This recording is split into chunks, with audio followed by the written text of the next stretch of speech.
سرگزشت ایک کمسن سپاہی سالار کی، جو ایک مظلوم بہن کی پکار پر ہندو راجاؤں پر چڑھ دوڑا۔ تاریخ اسلام کے اس جرنیل نے بہادری، شجاعت اور قوت ایمانی سے نہ صرف سندھ کو فتح کیا بلکہ اپنے حسن سلوک سے وادی سندھ کو اسلام کے نور سے منور کر دیا۔ توحید پہ جان نشاور کرنے والے اس سپاہی کی کہانی شروع کرنے سے پہلے آپ سے گزارش ہے کہ ہمارے چینل گلوبل نالج کو سبسکرائب کریں اور گھنٹی کے بٹن کو ضرور پریس کریں تاکہ ہماری ہر آنے والی ویڈیو آپ تک بآسانی پہنچ سکے۔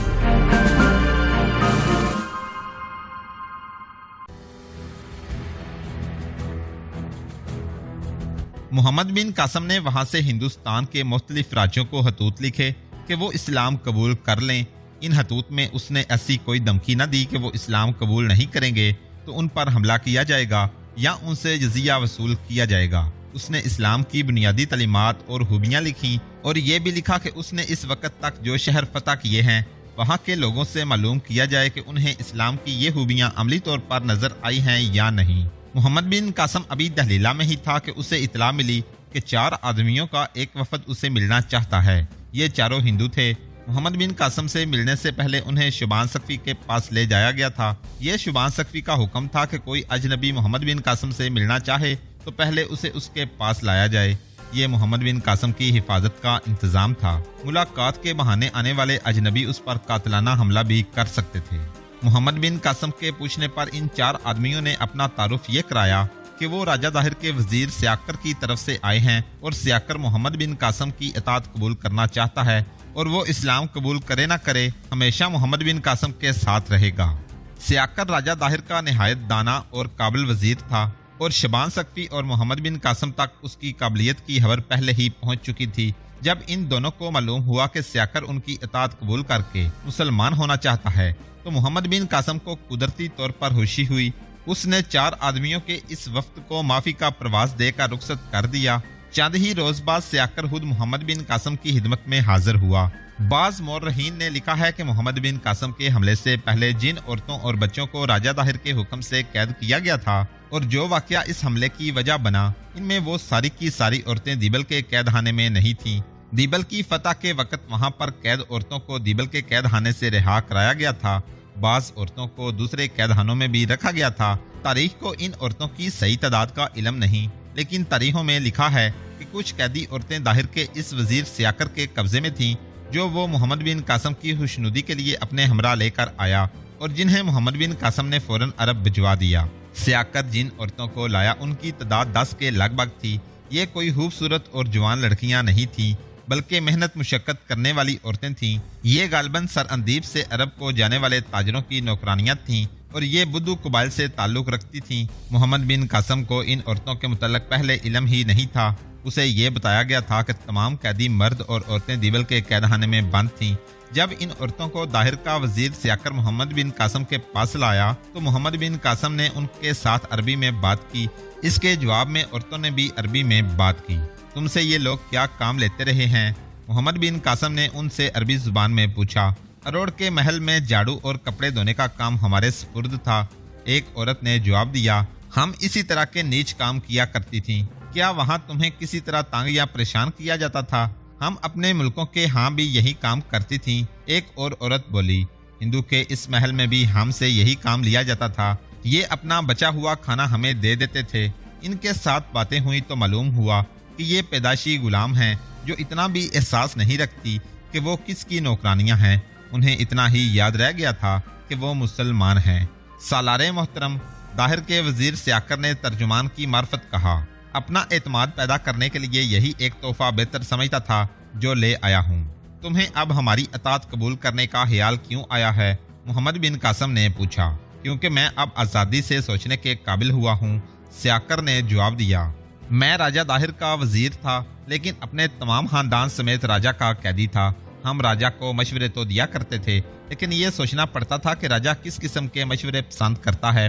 جب اس نے عرب کے جہاز لوٹنے اور مسافروں کو قید میں ڈالنے کا حکم دیا تھا تو میں نے اسے کہا تھا کہ عربوں کی نظریں پہلے ہی سندھ پر لگی ہوئی ہیں اور عرب پہلے ہی مکران کے ایک حصے پر قابض ہیں، اس لیے عربوں کو اشتعال نہ دلایا جائے، لیکن وہ نہ مانا۔ اس کا دماغ تو اس طرح خراب ہوا کہ ہماری فوج نے آپ کے 2 سالاروں کو یکے بعد دیگرے شکست دی۔ راجہ طاہر پر دراصل ایک اور وزیر کا زیادہ اثر تھا جس کا نام بدہیمن تھا۔ اس وزیر نے ہی اسے مشورہ دیا تھا کہ اپنی سگی بہن کے ساتھ شادی کر لو۔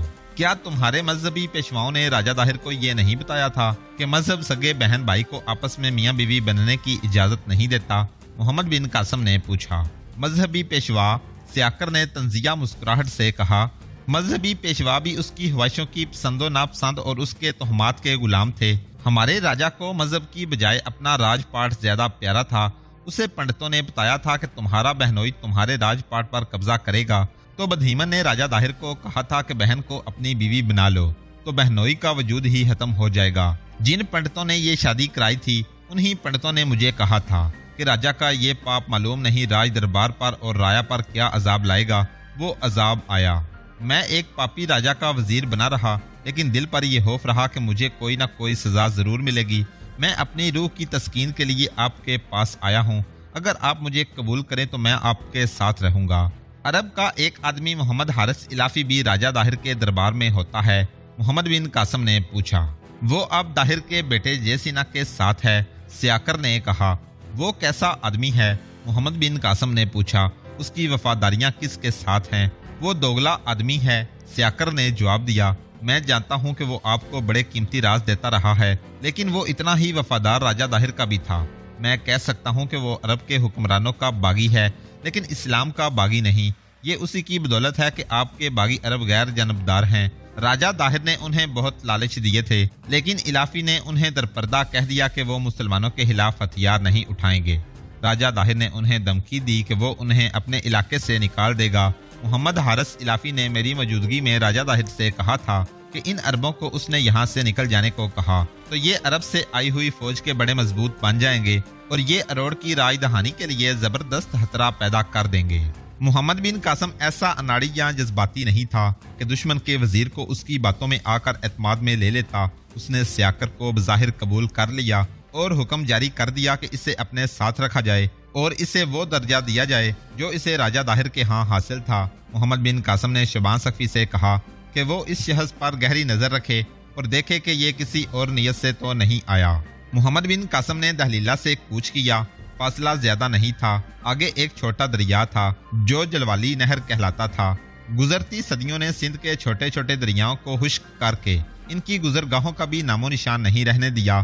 اس زمانے میں یہ دریا موجود تھے اور آب و تاب سے بہتے تھے۔ مسلمان فوج نے جلوانی نہر کے مشرق کی طرف آخری پڑاؤ کیا۔ محمد بن قاسم نے راجہ طاہر کے بیٹے جے سینا کو ایک تحریری پیغام بھیجا جس میں اس نے لکھا کہ تم نے اپنے باپ کا انجام دیکھ لیا ہے، سندھ تمہارے خاندان کے ہاتھ سے نکل گیا ہے، تم کب تک بھاگے بھاگے پھرو گے اور کہاں تک بھاگو گے؟ برہمن آباد میں تم نے پناہ لی ہے، اسے بھی عارضی سمجھو۔ تمہارے لشکر، تمہارے ہاتھی اور گھوڑے ہم سے کوئی قلعہ نہیں بچا سکے اور کسی بھی میدان میں ہمارے مقابلے میں نہیں ٹھہر سکے۔ تمہارے لیے ایک ہی راستہ رہ گیا ہے کہ اسلام قبول کر لو، پھر تم نہ صرف زندہ رہو گے بلکہ وقار اور عزت کی زندگی گزارو گے۔ اگر یہ منظور نہیں تو ہماری اطاعت قبول کر لو، پھر تم ہمارے قیدی نہیں رہو گے اور ہم تمہیں غلام بنائیں گے۔ تمہاری عزت اور حیثیت میں کوئی فرق نہیں آئے گا۔ اگر یہ بھی منظور نہیں تو ہم آ رہے ہیں، ایک ایسی لڑائی کے لیے تیار ہو جاؤ جو تم نہیں جیت سکو گے۔ ہمیں اپنے اللہ پر بھروسہ ہے اور وہی ہماری فتح کا ضامن ہے۔ قاصد پیغام لے کر چلا گیا اور واپس بھی آ گیا۔ اس نے بتایا کہ اسے قلعے کے دروازے پر روک کر پوچھا گیا کہ وہ کیوں آیا ہے۔ اس نے بتایا کہ راجکمار جے سینا کے نام سالار عرب امیر سندھ محمد بن قاسم کا پیغام لایا ہوں۔ اسے قلعہ دار کے پاس لے گئے۔ کیا یہ پیغام کسی اور کو دے سکتے ہو؟ قلعہ دار نے پوچھا اور اسے بتایا۔ جے سینا یہاں نہیں ہے۔ نہیں، قاصد نے جواب دیا۔ راجہ طاہر کے بعد وہی ہیں جو فیصلہ کرنے کا اختیار رکھتے ہیں۔ جے سینا یہاں نہیں آیا، قلعہ دار نے کہا۔ میں جانتا ہوں تم کیا پیغام لائے ہو، اس کا جواب میں ہی دوں گا، پڑھ کر سناؤ۔ قاصد مقامی آدمی تھا اور وہ نو مسلم تھا۔ اس نے پیغام سنا دیا۔ قلعہ دار نے کہکا لگایا، میں جانتا تھا پیغام یہی ہوگا۔ قلعہ دار نے کہا، تمہارے سالار کا دماغ چل گیا ہے، سنا ہے وہ ابھی بچہ ہے۔ راجہ طاہر کے مر جانے سے ہم سب نہیں مر گئے۔ لڑنے کے لیے صرف جے سینا ہی نہیں، جے سینا خود اسلام قبول کر لے تو اسے کون روک سکتا ہے، لیکن وہ کسی کو مجبور نہیں کر سکتا کہ وہ تمہارے سالار کی اطاعت قبول کر لے۔